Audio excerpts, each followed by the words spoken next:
এই জেনারেশনটা বোঝা খুবই কঠিন। এই জেনারেশনের পোলাপাইন মানে চিন্তা করা যায় না তাদের ভিতরে কী চলে।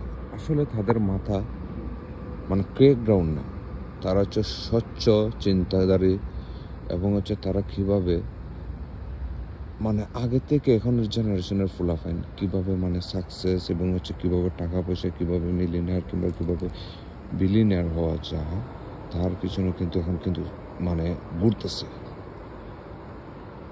তার একটাই স্বপ্ন, আমি মিলিনিয়ার হব, আমার বাবা মাকে সুখে দেখতে চাই, আমি শান্তিতে দেখতে চাই, আমি চাই আমার একটা মানে প্রোফাইল থাকতো, আমি চাই আমার মানে ফ্রেন্ড সার্কেল আমারও বেশি মনে হচ্ছে গুরুত্ব দিতে।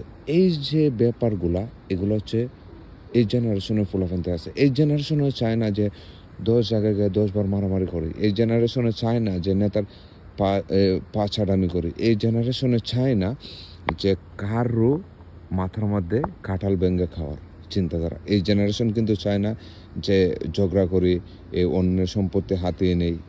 যেগুলা চায় এগুলো আসলে মনে হচ্ছে এই জেনারেশন না, এটা হচ্ছে গর্দ মূর্খ গণ্ডমূর্খ।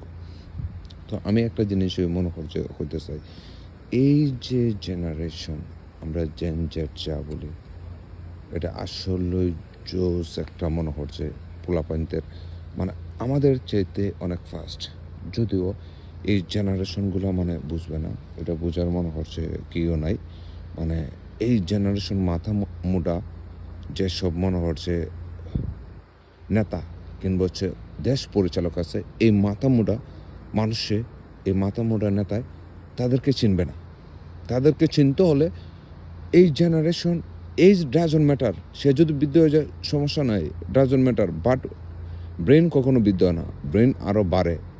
এই জেনারেশনের গর্দব এরার ব্রেন বাড়বে না, এরা হচ্ছে পায়ের নিচে ব্রেন যায়। কারণ হচ্ছে ওরা মানে চিন্তাশীল না, ওরা কখনো চিন্তা করতে পারে না ভালো কিছু নিয়ে, কখনো চিন্তা করতে পারে না ওরা মানে ভালো কিছু দিবে এই মনে করছে এই সমাজটাকে, এই মনে করছে এই দেশটাকে ভালো কিছু দেবে। তারা এইসব চিন্তা করে না, তারা শুধু থাকতে চায় ক্ষমতায়। তারা শুধু 20 বছর 30 বছর মানে তারা লাইফটা হচ্ছে জন্ম থেকে রাজনীতি করবে, রাজনীতি করার পরে মৃত্যু পর্যন্ত তারা হচ্ছে ক্ষমতায় থাকতে চায়। এই তাদের লাইফটার গোল হচ্ছে এইটার মধ্যে সীমাবদ্ধ।